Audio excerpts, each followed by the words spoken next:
Alors vous l'avez compris de notre intervention, notre conviction dans le cadre du plan Start-up et PME industriel, c'est que la démographie industrielle à 2035 sera composée en partie de start-up, mais au moins autant, voire plus, de PME et d'ETI qui auront fait le virage de l'innovation.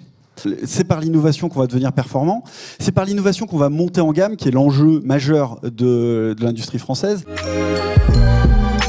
On innove en France, et les PME innovent. Néanmoins, on s'est beaucoup focalisé sur l'innovation de process, mais il va falloir se réorienter plus significativement sur l'innovation produit. Aller réfléchir la manière dont on produit, comment on intègre les nouvelles technologies, comment on sert le client. Le deuxième point, c'est dans la manière d'innover, de pratiquer de façon plus systématique l'innovation ouverte. On l'a vu dans les années 2010, des années 2020, tous les grands groupes ont adopté la logique d'open innovation. Ce que l'on voit, c'est que les PME et les ETI se tournent encore aujourd'hui trop peu vers des acteurs émergents, et lorsque l'on regarde les statistiques, c'est moins d'un tiers des PME qui vont aller travailler en logique open innovation.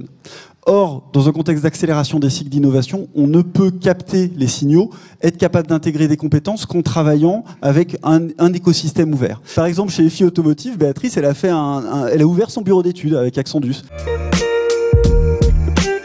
Notre conviction, c'est qu'il faut aller travailler plus sur la partie idéation, maturation du projet, et on se donne ensuite 6 à 9 mois pour aller taper le marché avec cette innovation. Donc c'est-à-dire qu'on va créer le produit, toucher le marché, du coup en mode start-up. Et on va aller vraiment travailler à côté de l'entreprise pour aller réaliser la proof of concept la plus rapide possible. Et si ça marche, ensuite, cette innovation va devenir naturellement une business unit de la PME dans un cycle d'innovation qui est beaucoup plus rapide que ce qu'on peut connaître aujourd'hui.